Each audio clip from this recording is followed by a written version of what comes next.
j'appelle pas tous les soirs. Bon, liboso naluba que nazomona que ebele ya bato bazo comprendre te eloko nini seni euta wapi namona bato bazoyeba bango te ana na parlement basalela président bakombo ya bato batindela ye président signé yango mais président wana ya biso nga nabenga ye lokola imona président moko spécial na ndenge nini spécial na ndenge ke tata na ye nde moto tondimelaka biso toyeba bamobutiste nga naye mobutiste me nandimelaka ye tata na ye navotaka ye na conférence nationale epe ntango oyo azosalaka bamakambo na ye wana nazolanda me nga andimelaka ye na ndenge yaboyaka te kozwa ya wale togolais okota wa Tshisekedi ntiede azalaka nango d'accord te na seni wana azalaka nango d'accord te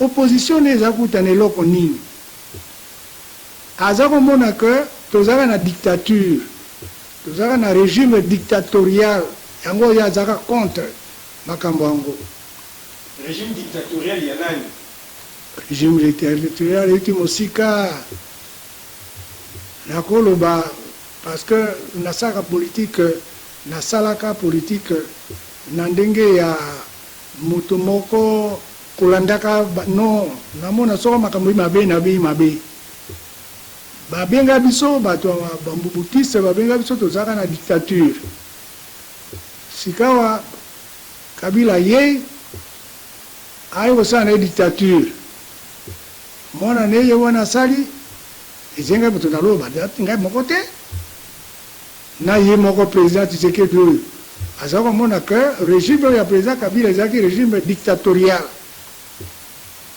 alors bato bazomona yango te différence nini ezali kati na régime wana oyo ya ye président Félix aye kosala yango sika na oyo eza ya président Kabila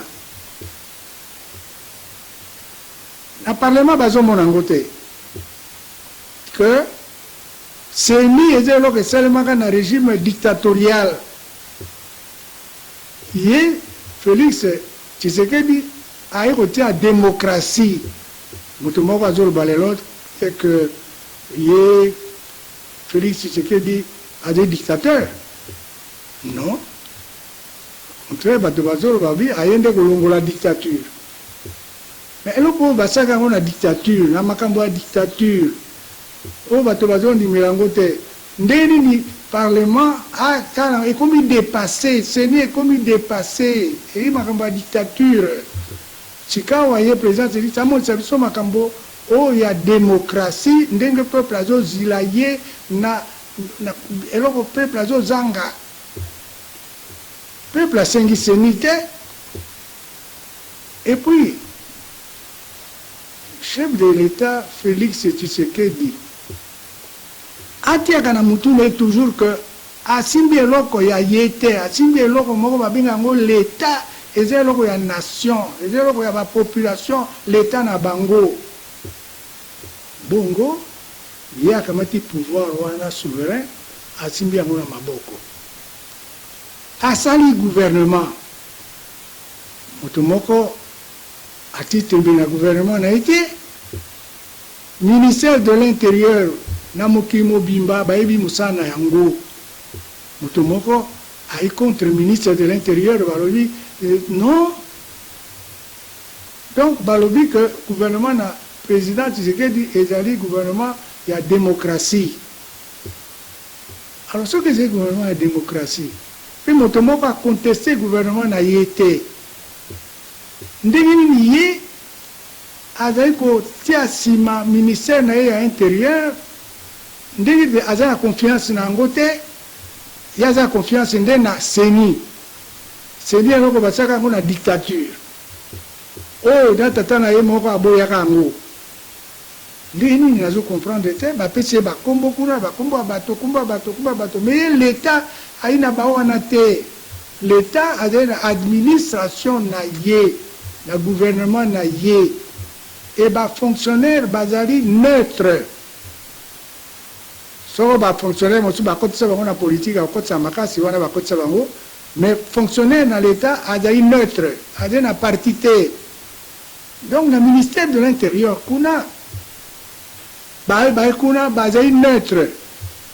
Baya ko sa carrière na bango ba sa 30 ans na bango gouvernement elongbi ekei musuye ekuti bango mais bango bazaka na musana bango bazo salela l'état. Alors ndenge nini président Félix Tshisekedi motalandaka tata na une opposition pendant 30 ans même plus de 30 ans aya okangana na loko ya CENI ekoma te yoko yango nde lokwa ye na parlement baye monoko moko bainzela moko ya kukozana nzela moko na bango te. Alors président azali na ministère de l'Intérieur na mokili mobimba élection esalemaka na ministère de l'Intérieur et puis bato bandimaka mingi te oh bayibaki ngai bayiba nini na ngai otango naka ministère de l'Intérieur na administration du territoire bato mosusu bazango bangai naye koyeba bavwa na bango alors ngai nayeba bavwa na moto te eza kaka bongo bosali baélection bayibaki ngai basalaki boye mais ye Tshisekedi aye asala comme si azali na confiance na ye moko te, comme si azali na confiance na gouvernement na ye te, comme si azali na confiance na ministère de l'Intérieur te. Asala bongo te. Soka asko nommé susu bato mosusu ba politicien na eloko ya ba CENI parce que CENI ezali eloko ya ba politicien ezali politique ezali administratif te. Alors ye atika ministère de l'Intérieur oyo ya démocratie ezali na dictature te parce que ya dictateur te agendo kamata eloko ya CENI ba politicien babimisaka yango bakotisi ba religion bakotisi ba syndicat bakotisi ba parti politique na eloko wana CENI eloko yango mabe fondation yango mabe fondation yango mabe ezomona na eloko nini mais ezomona na ndenge tembe koti na kati na bakombo bazopesa kuna église catholique église protestante epai baéglise oyo mosusu epai mais soko emonani nani te fondation ya CENI eza mabe fondation ya CENI eloko etali l'état te bapoliticien bato banda koimagine yango alors sikawa mpo na ngai CENI ekomi dépassé tobosana yango président Tshisekedi adungisa biso nsima esu na CENI te akenda na biso liboso na makambo nini na makambo etali eloko population azozila population azozila ezolomba na ba radio ezoloba na ba télévision ezoloba na ba nini ebele bazoloba yango tozoka ndenge population azoloba pasi azomona eloko ni azondimela ezoleka président mpe akokobunga yango te parce que azali na baservice na ye oyo balandaka makambo ndenge nazoloba sikawa baservice na ye bakomona yango bakotala yango bakosala analyse na yango bakopesa ye yango ndenge tosi tolobaki te kambo na CENI ezali bien te mais lelo na limboli yango plus nalobi ke CENI basalaki yango na dictature ya inda gouvernement démocratique na ye ekobima na élection na nzela ya ministère moko ya démocratie komona yango ministère de l'Intérieur mais eloko ezangaka nini na loi électorale eloko ezanga na loi électorale ndenge nalobaka mokolo mosusu nalobaka aboye na CCTV eloko ezangi sanction contre la fraude électorale ezali te voix ezali lokwa mbongo voix epesaka pouvoir alors baluka voix lokwa bakoluka or lokwa bakoluka mbongo epai mbongo ezali l'état Alors, biso ko ibi mbongo, bakotia on a prison, bako condamné yo 20 ans, 10 ans, 15 ans pendant mbongo. Mais voix et pesa ka mbongo. Parce que pesa ka pouvoir. Alors bato baninga ba ibakango. Mais kuna nango batia sanction te. Alors na loi électorale sika problème be yango wana. La loi électorale est une sanction 20 ans. 15 ans, le bango.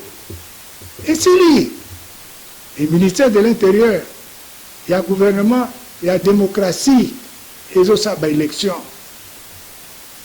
Donc, il y a mon président Tshisekedi, comme des démocrates, à Kolingasa, Makambotou, il y a démocratie.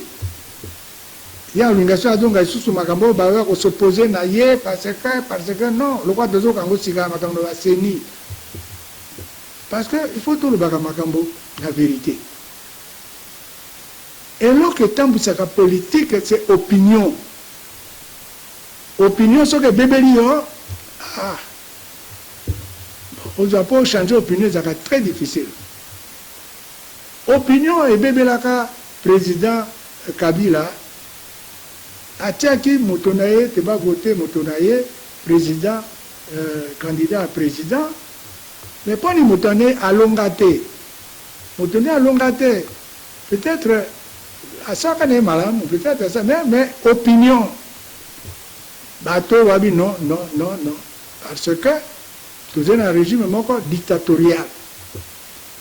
Alors, il y a président qui dit, à ça l'attention à l'opinion. À négliger en côté. Parce que ce qu'on décision dit même par la moko pa longolango et kabolaka bato. Les lots bato bakaboni. Oh ya na makambango na seni. Et kaboli mboka. Ba epai na ba kombo batindi kuna epai na ye. Bato ba ko s'opposer na ba kombo mosu kuna batindi kuna epai na ye. Et puis ce que tu as sa politique, tu as tout ça politique étant flamand. Tout ça que bomba makambo bate. Bato bazo boyango likambo na bakongo musu batindeli kuna babi linye ko malikamba babaluba. Oh ye président musane ko unir peuple. Biso nyonso to za moto moko. Tata moko mama moko.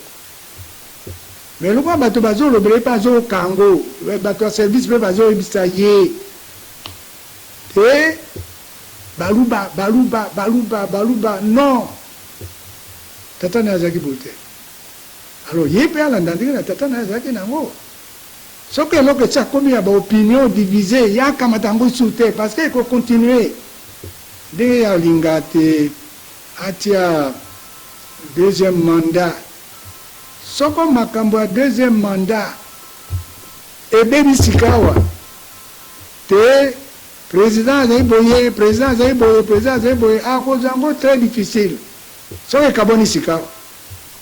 Alors il faut y atika biloko batindeli wana et comme il dépassé ils ont biloko basaka on a dictature il y a ça biloko ya démocratie na gouvernement na yé. Il y a du gouvernement, il y a démocratie, ministère de l'Intérieur, il y a démocratie, mais là, les gens la loi électorale, sanction. C'est fini. Mais le président a dit qu'il y a un bisouap. Le président a dit qu'il y a un bisouap. Les gens ont été basés sur les rapports. Rien que la vie de Kinshasa. Parce que la politique est en Kinshasa, pour le Congo, l'opinion est à la il y a un tambour qui est partout dans l'intérieur. L'indépendance, il y a une ville, dans les villes, il y a une ville de Kinshasa, il y a une indépendance. Mais la plupart des tambours à l'intérieur, opposant à la voix. Qui ça bazolo banina bazolo ba mai snel bazolo ba banjela bazolo la pauvreté à bateau chômage à bateau on est makambo bazolo ba na Kinshasa yango Alors, le président, d'après ngai nazomona, il y a un gouvernement qui a porte ndambo une expérience ngai nazina ngo na makambo ya l'État. Na pe na ndambo mayele pe na ekola pe ndambo na makambo ya l'État. Président kosala plan na ekan. Akosala ngo na mbulo mibali etikali? Non. L'État ngoya bandaki 3 ans au sika tozeta kati ya plan moko tozokendaka tozolandaka plan wana. Mais nous avons un plan exécuté. Mais il n'est pas jamais trop tard pour bien faire. Si quand le président alunga makamba baseni dépassé wana et comme ya bwakango. Si quand président tia mai ezai wapi ya régie des eaux, courant ezai wapi ya SNEL. Bongo salaire ya bato. Bongo chômage. Bongo santé ya bato. Ba makambo wana bana bakenda ba classe awa malgré basali eloko ya gratuité problème des aussi la terre. Normalement problème est koki aussi la terre parce que qu'on n'est pas dans l'état yé moko azena ba déficit. Olongoli minerval po ezaki big sabango po na ba prime ko pesa ba enseignant po na fonctionnement ya ba école wana. Etikali pamba eloko te mais mboka eza monene 90 millions d'habitants étendus province ya Katanga province kuna orientale alors Équateur eleki bamboka misika na banzela ngo babongisaka lisusu te bazopesa ba ONG bambongo basala mais ezali systématique te président donc ça va cantonner bazozilango à l'hôpital. Nasi à l'obiango. Président à gratuité. Pauvreté les qui. Misala te kisasa wapi musali zara. Wai misala ezete.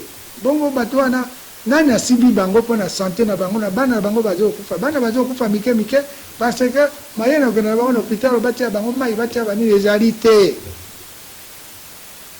Alors président tia na miso na programme naé na plan naé. Mais il y a un gouvernement qui a finance publique, finance. Décentralisation, bon, manasi na lobaki ango. A sangisa mbongo sika moko, bongo a bani capacité ya zenango pour na côté développement na mboka. Oh, mbongo zoki na bongo zoki na bongo. Et tout le monde na te azo bango malamu te. Bongo président Saïsika. Yoko mambula misato. Oke na mbongo wango, valeur ya mbongo belo wana, oya 200,000 na 100. Bon, président ko kitisango na 50 quand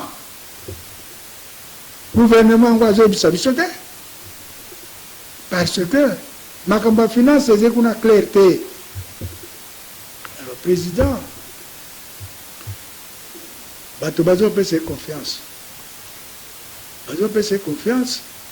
Mais azala attention na biso bato ya ba classe politique wana sa attention na biso parce que ye moko alobaka na discours ne moko que azomona versatilité ya ba politicien versatilité c'est-à-dire bazana ba position te lelo azali awa lobi akomi kuna lelo azali awa bato bapia bango confiance totale te. Il faut ça attention. Ndenge bazo pesaka ba makambo kuna ba tindele yango pa ataka ko signer na bani ba muso bazo ndimilango. Non. Ye na pesaka toujours exemple, on a peut-être exemple moko tu vas comprendre bien te. Pourquoi tu as un sous-développement, tu as une pauvreté, tu as une industrialisation te. Il faut un pouvoir fort. Pouvoir fort. Il y a une dictature, il y a une prison, pas une opinion. Et zali pona alandisa biso tokenda makambo na moni azo kamata makambo na IGF pona okanga bato pona osabo na boye mais ba sanction za la katena misana l'état zali te ba kotaka bato te na l'état okoyeba te moto asali mosala bato yango na prime bapesaka prime na chaque mois prime na chaque mois nosaki mabe nosaki malamu ndenge nini bandimela ye président andimela yango likambo ye moto ayaki te aya bachangement aki ondimela likambo na baprime mensuelle na prime yango mensuelle prime eleki salaire mais alors ekota be na salaire bamoko nango sila makambo ebele oyo baotika parbe la président po atia miso bazopesa makambo ya baseni na nkombo ya bato na nkombo yango na bato eboteli ye division ya mboka atika yango